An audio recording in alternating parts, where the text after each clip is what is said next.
Eu tenho que fazer uma coisa muito pouco formal, mas, porque nós somos portugueses de Portugal diferentes, eu ia pedir-vos uma salva de palmas para estes dois sobreviventes. Está bem?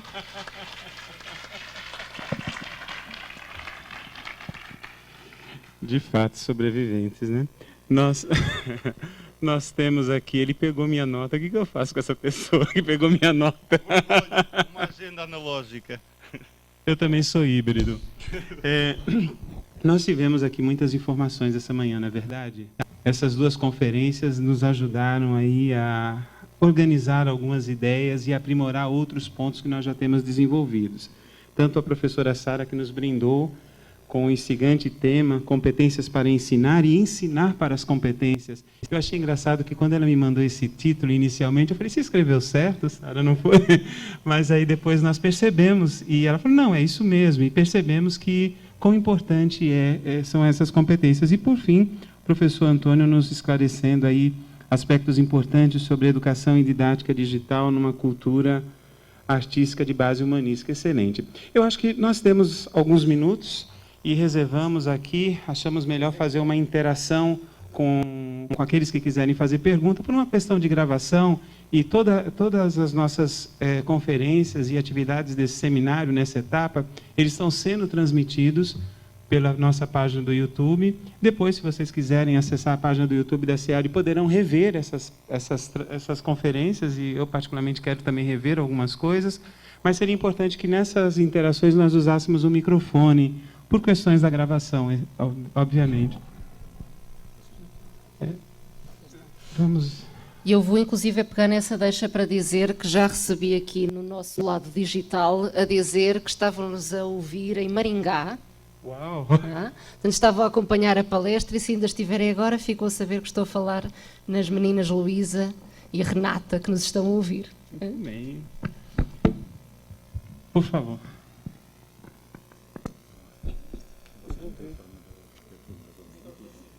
Ah, sim, ela precisa do microfone. Ela precisa do microfone.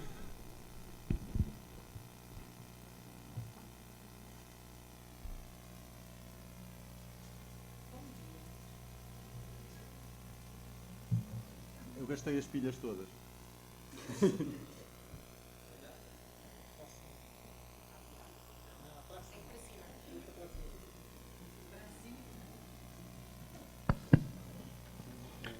Bom dia.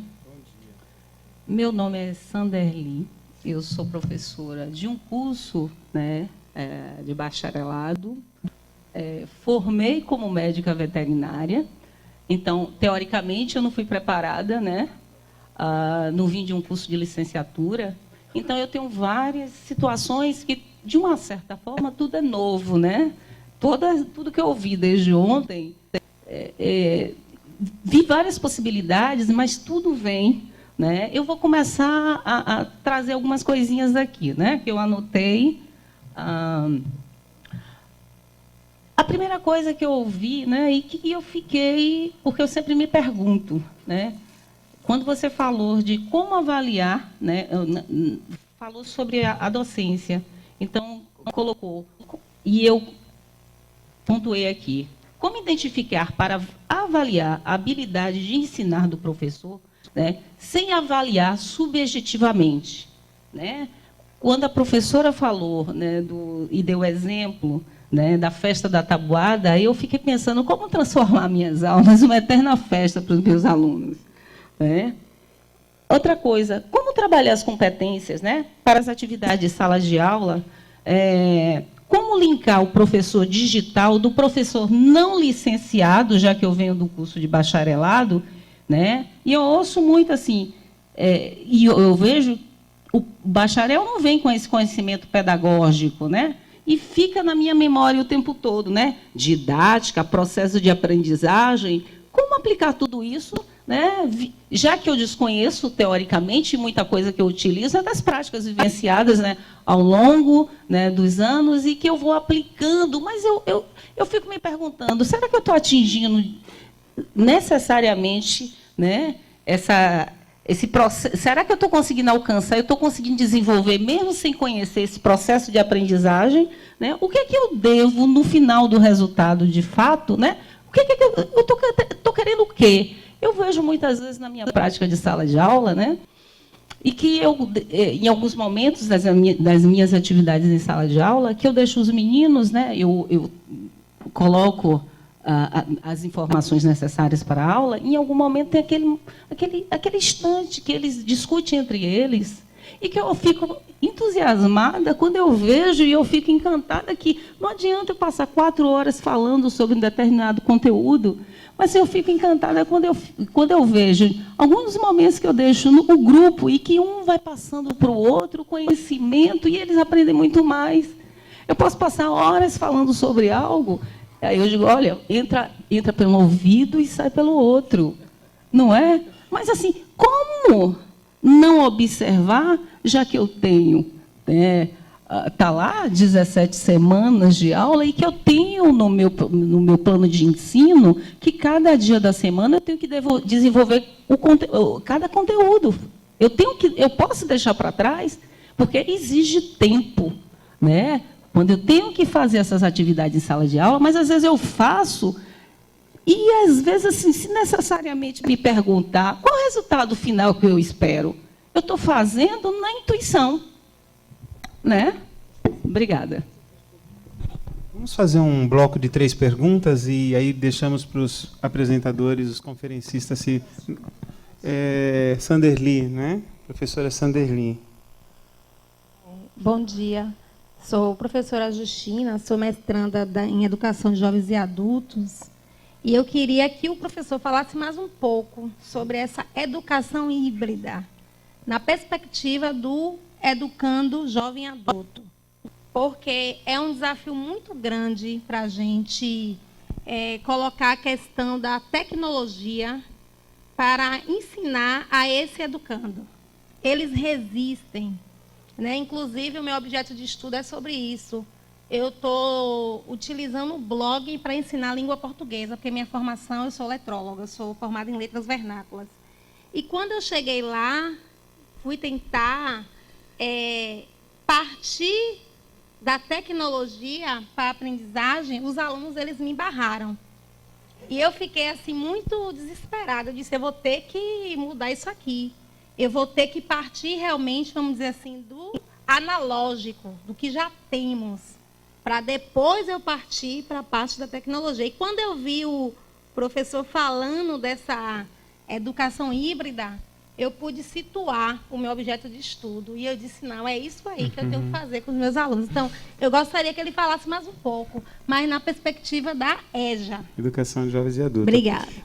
Só fazendo uma propaganda de Justina, ela tem é uma das pessoas que tem a comunicação oral aprovada para a etapa virtual. E aqueles que desejarem assistir, a partir de amanhã estará disponível também a comunicação oral, né, Justina? Muito bem. Uma outra pergunta para nós darmos a palavra, pois não? Eu estou fechando, professor, as perguntas? Nesse primeiro bloco, sim. Tá. Eu sou o professor Cássio Costa, trabalho no Colégio Militar de Brasília. Só fazer esse link para dizer o que é que eu estou fazendo aqui. Eu sou aluno da especialização em Tecnologias e Educação Aberta e Digital. O meu trabalho de TCC fala justamente de ecossistemas digitais de aprendizagem, onde tem o professor Antônio Moreira e a professora Sara. A professora Sara foi minha orientadora, me puxou muito a orelha, mas assim, o trabalho, eu creio que saiu bacana, sabe? Então tive que ver muita coisa. Tudo isso aqui que a gente está falando, eu até digo para todos que é o mais perfeito dos mundos, né? A gente está vivendo a crista da onda aí.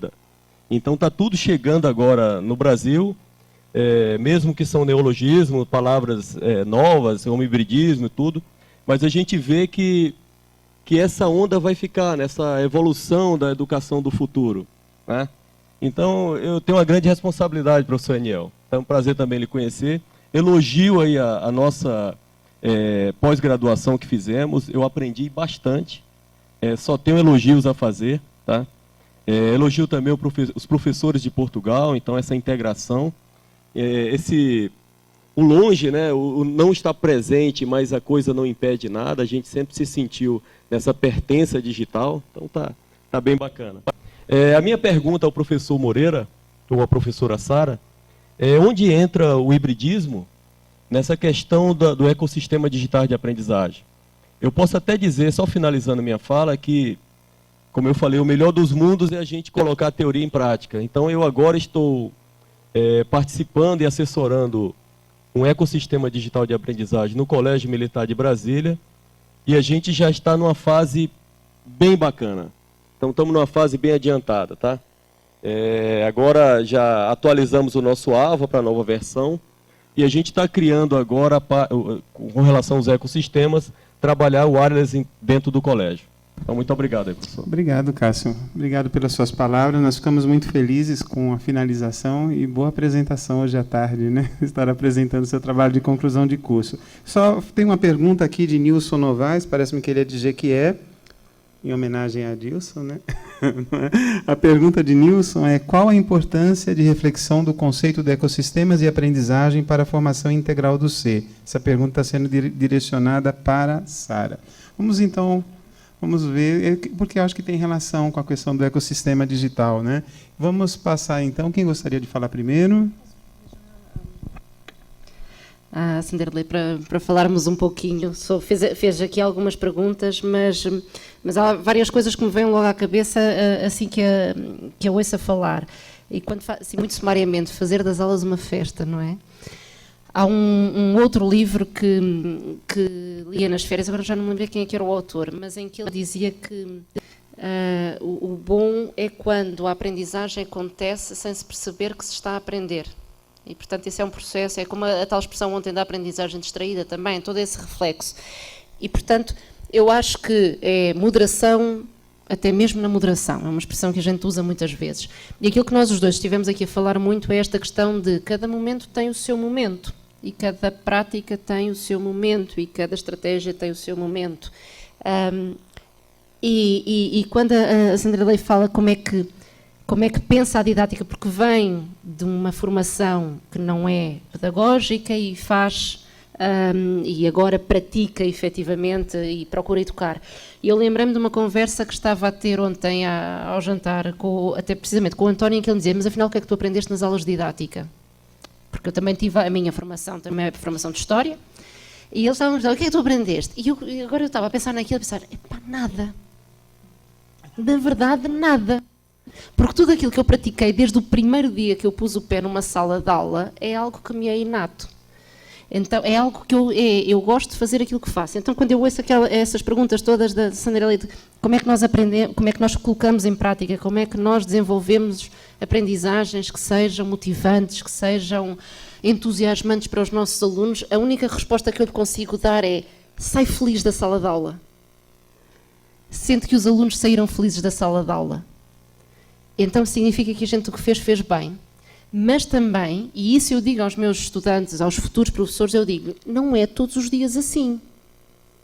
Porque tem dias, eu digo-lhe, tem dias em que a matéria que nós temos que dar são aquelas 2 horas a falar. E, de facto, é difícil estar 2 horas a ouvir um professor a falar, mas tem que ser.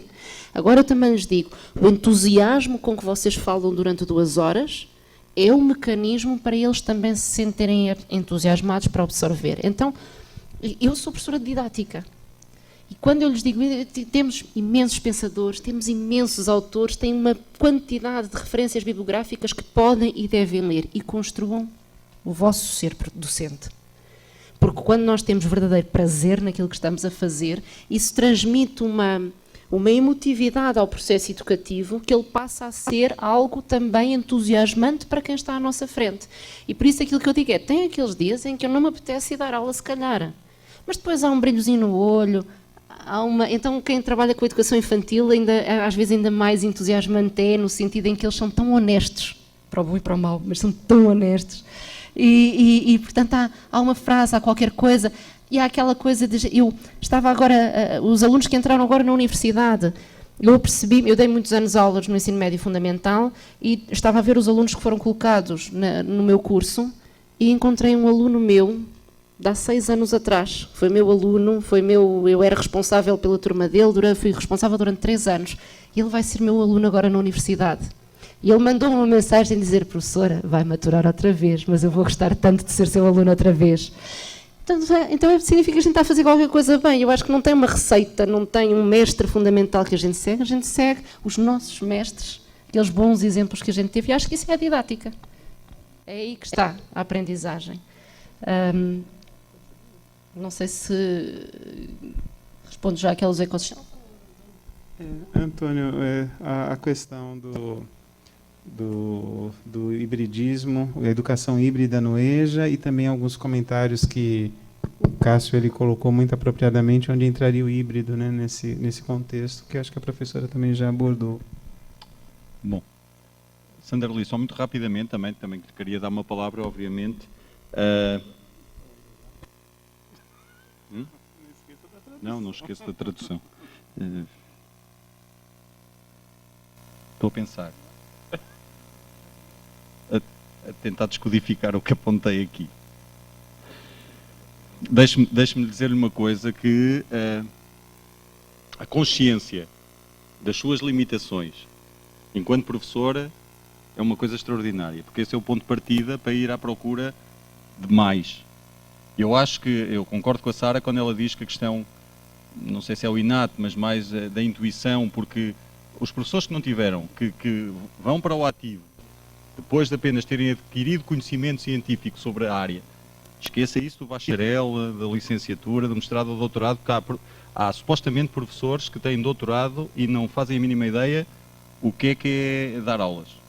São cientistas puros, porque fizeram formação para ser cientistas puros e transmitem conhecimento. Não sei se é da forma mais adequada, mas fazem. E portanto, não parece que isso seja aquilo o importante para a definição do que nós podemos apelidar, entre aspas, como um bom professor. Para mim há uma questão fundamental, que é partir dessa consciência das limitações, de vir a fóruns como este e ter espírito crítico e reflexivo e pensar, quando sair daqui, que tipo de capacitação e de formação eu tenho ainda que desenvolver para conseguir ultrapassar algumas das lacunas que eu estou a identificar em mim enquanto professor. É isso que tem-me feito crescer a mim. Eu tenho consciência de que continuo a ser um professor com limitações. E por isso, o que é que eu faço? Vou à procura de constante formação. A mim não me incomoda nada ter a dupla, mais uma vez, híbrido, de ser aquele que transmite e aquele que recebe e que aprende e que ensina. E posso lhe dizer, desde a semana passada que cá estou no Brasil, já aprendi coisas novas.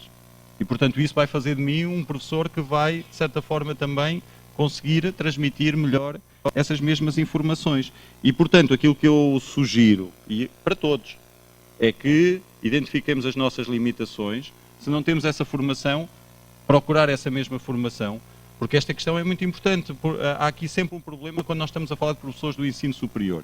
E aqui também respondo já ao professor Castro, porque é um pouco isto, quando nós estamos a falar em formação no ensino superior, o que vai acontecer é que vocês vão encontrar bons professores e aqueles que acham que não são tão bons professores no ensino superior, porque grande parte dos professores do ensino superior não tiveram qualquer tipo de formação pedagógica.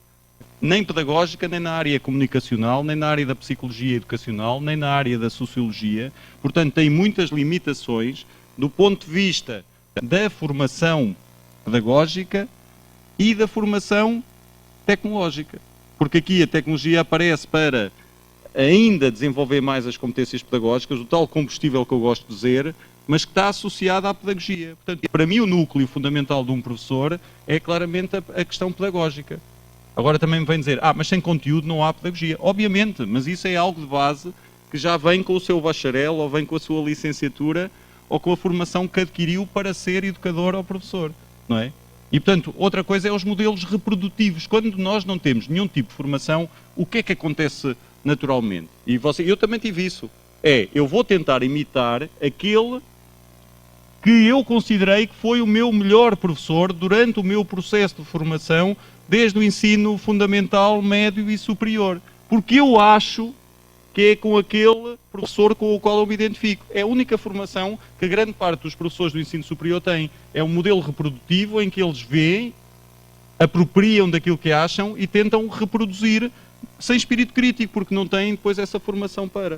E, portanto, eu tenho feito formação eu trabalho muito na área de formação de pessoas, eu tenho sempre consciência das minhas limitações a esse nível. Portanto, acho que em termos gerais, acho que esta perspectiva pode ser interessante. Depois, para responder à professora Justina, deixe-me dizer-lhe também que o ponto de partida está aí. Percebe-se que é uma apaixonada, quem trabalha na educação, na EJA, é uma apaixonada pela educação logo a priori, porque estamos a falar com grupos especiais e, portanto, claramente precisam também, de certa forma, de ter, digamos assim, estratégias e abordagens pedagógicas especiais. Na Universidade Aberta, deixe-me dizer-lhe, em Portugal, a Universidade Aberta nasceu há 31 anos, não nasceu em 1290, nasceu apenas há 31 anos. E nasceu porque, mas só para lhe dizer isto, nada contra a Universidade de Coimbra, pelo contrário, toda a minha formação foi feita na Universidade de Coimbra e continua a ser.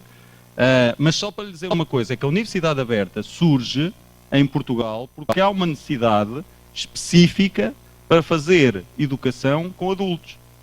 Não é porque, eventualmente, venha ocupar um lugar da Universidade de Coimbra ou das outras universidades. É porque, através da educação à distância, da primeira geração da educação à distância, vai tentar chegar a um público que, eventualmente, não conseguia, a sociedade e o poder político não conseguia dar uma resposta adequada. Que deve ser a realidade aqui também. Portanto, estamos a falar de uma professora com um perfil especial, portanto é quase uma professora de elite, que tem claramente que, para além de ter as bases de uma pedagogia dita regular, tem que perceber que vai trabalhar na área da inclusão digital, porque aí vai ter um desafio acrescido. E, por exemplo, quando falou da questão do blog, eu acho extraordinário. O que nós temos que fazer é dar, digamos assim, como falamos nesta perspectiva híbrida, de fazer processos de transição, porque nós sabemos que na educação à distância ou na educação de jovens, a taxa de... Como é que vocês dizem? Não é de abandono, é de evasão. A taxa de evasão é elevadíssima.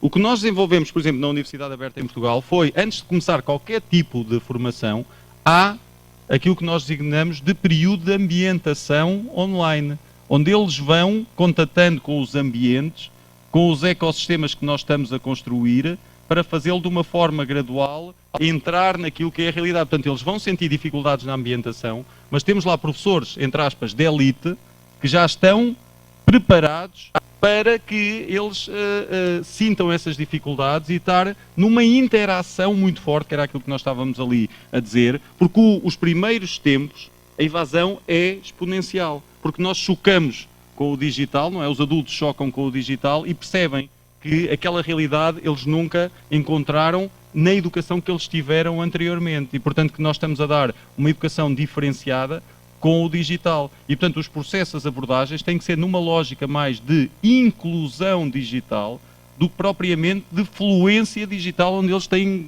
níveis de competência elevadíssimos. Eles têm níveis baixos de penetração digital e, portanto, nós temos que começar por fazer exatamente isso.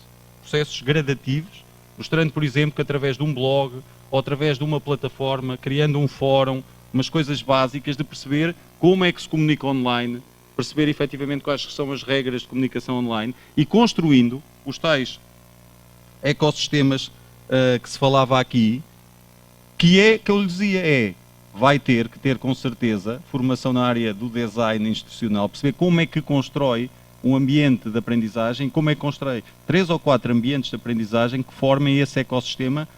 Aí pode até utilizar a metáfora de eventualmente do muro para não os deixar fugir do processo educacional. Nós temos que criar estratégias para que, se aquele ambiente que ele teve medo do blog, porque não conseguiu interagir com o blog, dar-lhe outra alternativa. Não vamos para um blog, vamos construir dentro do Facebook, eventualmente, um grupo fechado só para discutir estes temas, ou eventualmente outra plataforma mais intuitiva e básica que permita que se navegue de um ambiente digital para outro ambiente digital, não eliminando o anterior, mas colocando-os em ambientes digitais diferentes, combinando com os analógicos. Esta é a educação híbrida. Não dizendo, mas então esquece, esse blog não interessa. Não, há alguns que se vão sentir confortáveis com o blog. Sabe o que é que isto implica? Ter muito mais trabalho. Porque tem que criar o ambiente 1, 2, 3, 4. Mas isto, voltamos outra vez à conversa das cores. É porque vai construir um ambiente com uma cor, com outra cor, com outra cor, que vai dar resposta a todos os seus alunos. Isto dá imenso trabalho. Era melhor construir um ambiente que desse resposta a todos, não é? Portanto, estava ali e dava muito menos trabalho. ser professor é uma coisa muito trabalhosa, complicada, complexa, desafiante, como vocês veem, mas é uma coisa também que depois nos dá um retorno extraordinário, porque nós conseguimos transformar o mundo e as pessoas, e portanto só isso, só ter feedbacks. E quem trabalha com jovens adultos e adultos percebe que de facto fazer com que eles voltem aos processos educativos e que de facto depois do fim do processo educativo ou no final de uma etapa educativa se sintam pessoas diferentes é algo extraordinário. É, por exemplo, o que eu tenho sentido quando trabalho com reclusos, com presidiários, pessoas presas que no final vêm depois dizer obrigado, sinto-me uma pessoa diferente, e de facto o que fez a diferença foi claramente a educação e os processos educativos e aquilo que ele aprendeu com isto que nós professores acabamos por ser os motores e não é a tecnologia. Se fosse a tecnologia, não existia ainda tecnologia nos presídios em Portugal. Foram o fator humano que fez força para que aquilo acontecesse, e o digital ajudou porque nos deu ferramenta para conseguir penetrar nos muros e penetrar em grupos socialmente desfavorecidos, não é? E que nós vemos, volto outra vez a dar o exemplo da língua gestual, de tudo aquilo que é a inclusão, que passa não apenas por deficiências físicas, mas também por estes contextos de vulnerabilidade social que as pessoas às vezes não têm qualquer tipo de responsabilidade. É para me mandar calar, de certeza, não é? Só uma palavrinha rápida para o Castro, senão também. Castro, sim. Castro, deixe-me agradecer-lhe pelo seu testemunho, porque é também destes seus testemunhos também que nós vivemos enquanto professores e saber, mas também pode dizer aspectos negativos, que era aquilo que eu dizia ontem, eles ocorreram, houve choques, mas são choques também que depois foram ultrapassando, as coisas às vezes não corriam tão bem, mas esse sentimento que falou, essa questão de pertença da comunidade, foi uma coisa muito importante. Eu já falei isso com o Iniel, por exemplo, sabe o que é que fortalecia a nossa pertença? Era as turmas terem menos estudantes. As turmas tinham cerca de 50 estudantes. Na minha perspectiva, e o que nós fazemos em Portugal, é que as turmas não podem ter mais de 25 para que as relações sejam mais interativas. Mas aqui, como vocês sabem, é uma obrigação CAPES, é uma obrigação de legislação brasileira, portanto o que nós fizemos foi adaptações. E portanto, às vezes comunicar com 50 estudantes de forma individualizada é complicado. Só para vocês terem noção, em Portugal não existem mestrados nem doutorados com mais de 25 alunos, porque senão não conseguimos desenvolver um modelo desta natureza. Vocês dizem, mas isso é na vossa realidade. Não é, quer dizer, é uma questão de nós conseguirmos organizar pedagogicamente as coisas diferentes. Fizemos um esforço grande para conseguirmos cumprir os princípios do modelo pedagógico. E ouvindo o seu testemunho, fico muito satisfeito por pensar que algum esforço não foi perfeito, mas algum do esforço que fizemos para criar a comunidade virtual de aprendizagem, que trabalhassem com conteúdos às vezes nem sempre fáceis de trabalhar à distância, como a questão que falei ontem com o professor Daniel, se calhar a disciplina mais difícil, não sei se vai dizer isso, talvez tenha sido as tecnologias de comunicação audiovisual e vídeo, que implicava trabalhar com softwares e fazer vídeos, portanto essa era mais prática, mais dificuldades, mas foi de facto uma experiência ótima e obrigado pelo seu testemunho.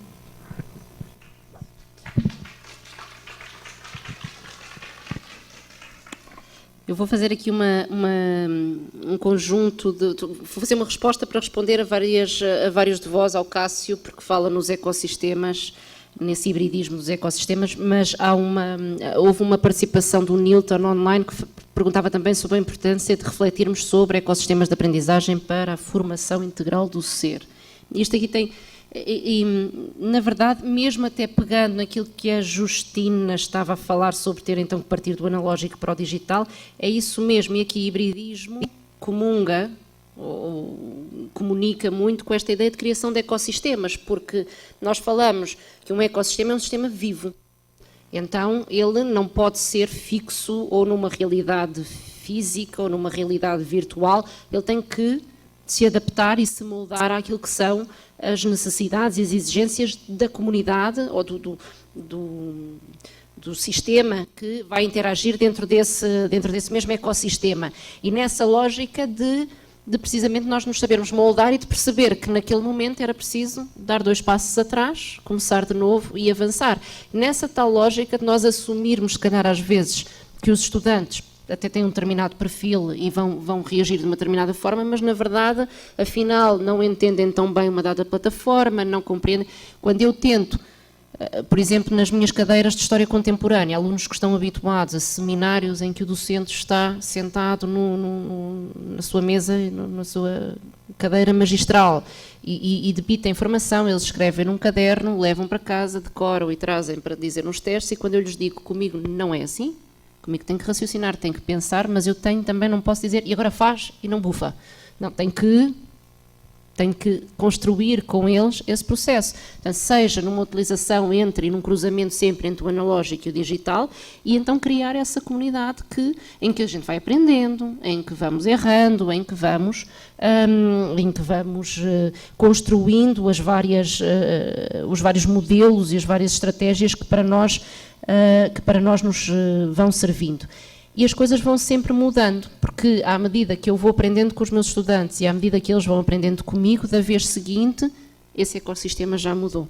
Estes estudantes que forem novamente meus alunos, a coisa já vai funcionar de uma forma diferente. Portanto, daí eu acho que, e para responder um pouco aqui ao mesmo tempo entre o Cássio e o Newton, é esta ideia de nós próprios sabermos ir-nos moldando, ir-nos diferenciando e ver-nos a todos como um todo. Nesta ideia que o Newton falava na formação integral do ser, precisamente nós falamos em competências, falamos em saberes, há toda uma quantidade de coisas que estão associadas, e acho que de forma indissociável daquilo que é o processo de educação, porque eu não consigo, o António tinha no título que era qualquer coisa e humanista.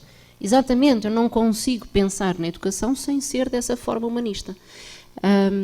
E para pegar numa outra questão que estava online, que era da Gabriela Santos, que falava sobre, às vezes, ela dizia online que as pessoas às vezes buscavam a receita de bolo. E, de facto, não há uma receita de bolo. Até porque, e há pouco o António dizia, pegou em vários autores e construiu aquilo que foi esta palestra, e é isso que nós fazemos, e mesmo quando preparamos as nossas aulas, nós temos, quando eu dizia, e havia alguém que dizia também online que eu tinha tirado um peso das costas ao dizer que a didática não tinha servido para muito, mas ela serve, porque ela dá-nos modelos, ela dá-nos ideias, de alguma forma elas ficam lá.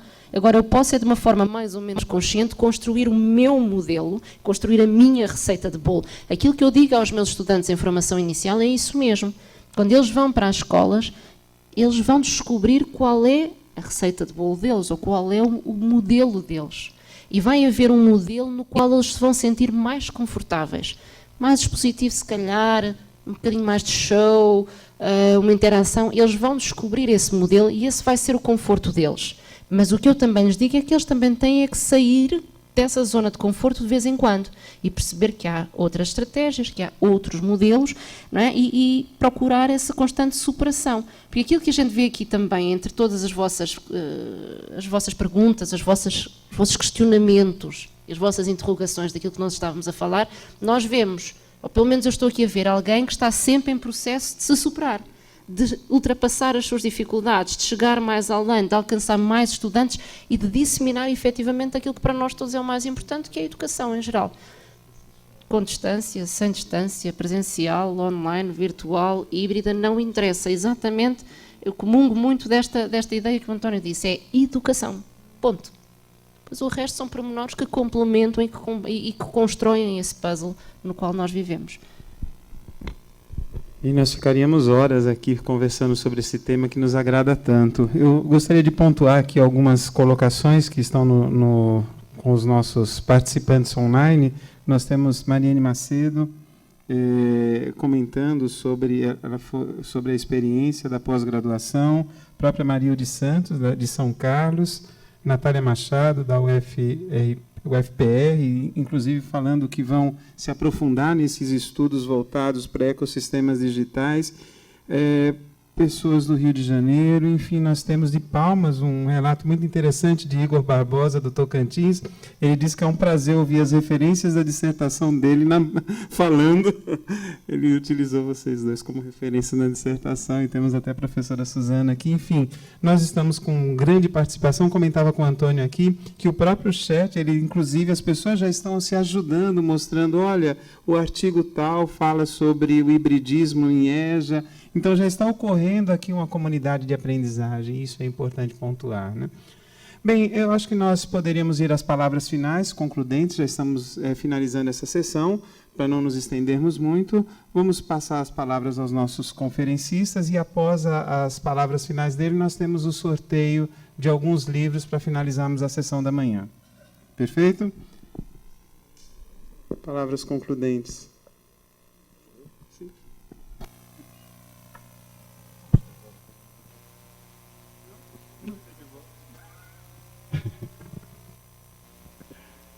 apenas para dizer que foi um imenso prazer estar aqui com vocês. E nesta lógica um pouco daquilo que é a nossa realidade híbrida, daquilo que é a nossa educação híbrida, daquilo que é as potencialidades dos diapositivos ou dispositivos móveis de comunicação e móveis, de que estou disponível depois, se vocês continuarem, até porque o NL mostrou aqui o exemplo, de facto, daquilo que nós estávamos a dizer, não é? Já se está a construir uma comunidade no chat e, portanto, não interessa se houve ali inicialmente uma finalidade educativa ou se eventualmente houve essa intencionalidade. A questão é que a comunidade está a construir-se sem haver nenhum elemento que a alimente de forma sozinha, não há um condutor. E vocês estão a ver que efetivamente o que está a acontecer é que as pessoas estão a partilhar, têm interesses em comum e começam efetivamente, isto é interessante também para vocês verem as limitações do espaço físico. A priori vocês pensariam que estavam a ser beneficiados por estar aqui presencialmente. Neste momento, vocês não tiverem acesso ao chat online, estão a perder uma discussão muito interessante. Os do outro lado estão a dizer que chatice, que não estou a ver aqueles palestrantes presencialmente e fisicamente, mas isso leva-nos à questão: o que é que o físico vale efetivamente? O que é que vos interessa se eventualmente eu estou mais ou menos despenteado, se eventualmente eu tenho esta roupa? O que é que isso interessa para o processo de construção de conhecimento que nós estamos a ter aqui, desde que a minha voz chegue efetivamente às redes e possa ser compreendida e dar início a uma construção de uma comunidade prática, uma comunidade virtual de aprendizagem, uma comunidade digital que nos leva a questionar efetivamente que esta solução que nós temos aqui presencial pode efetivamente dialogar com a outra, e que vocês necessariamente, outra coisa ainda ótima no hibridismo e na ubiquidade, é que vocês estão aqui, tenho a certeza que alguns estão ligados e estão a ver o chat exatamente ao mesmo tempo, têm possibilidade de se comunicar ali como nós a olhar para isto, e estamos aqui presencialmente ao mesmo tempo. Quem é que está em vantagem? Claramente somos nós, porque temos o presencial e o digital. Os outros têm apenas o digital. Quem está no presencial também tem as suas limitações, porque não está a assistir a nada disto. Estão a ver quem é que ganha? O presencial e o digital juntos, e não o presencial e o digital isolados. São diferentes, complementam-se, se unirem, fazem um mundo muito melhor, consegue-se ter acesso a muito mais. Acho que isto é uma forma também ótima de nos mostrar, pelo menos daquilo que eu vos queria transmitir da minha comunicação, a potencialidade imensa desta educação híbrida, ou desta educação que se apropria de tudo o que consegue ter no mundo real e no mundo virtual. Obrigado.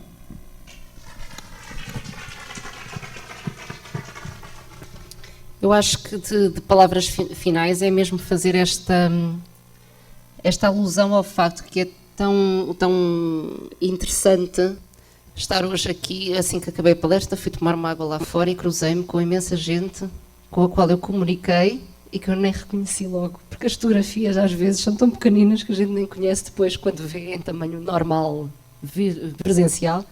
Mas é engraçado depois de nós trocarmos tantas conversas. O Cássio diz que me deu trabalho, não deu trabalho nenhum. Eu é que devo ter sido muito mazinha também e tal, e fui muito exigente, mas é engraçado nós vivermos um mundo educativo onde podemos cruzar as duas coisas. Eu estava a perguntar agora ao Aniel, será que eu já falei nisto ontem, porque eu não me quero repetir, porque eu digo isto muitas vezes. Quando me perguntam, eu sou professora numa universidade presencial que tem essencialmente 95% da sua prática é presencial, temos um residual de ensino à distância e, portanto, eu dou aulas no ensino presencial, mas também tenho estas experiências várias no ensino à distância. E quando me fazem essa pergunta do que é melhor? Nada, é educação. É isso que é melhor. E depois a gente tem estes momentos em que se cruza, tem este momento em que hibridiza o processo educativo, mas isso é um pormenor, é o meio para atingir um fim. E esse fim é o processo educativo, a educação em si. Portanto, muito obrigada por nos terem aturado. Espero que a gente tenha conseguido acalmar o fluxo de informação e de palavras por segundo. Os nossos tradutores agradeceram. E muito obrigada.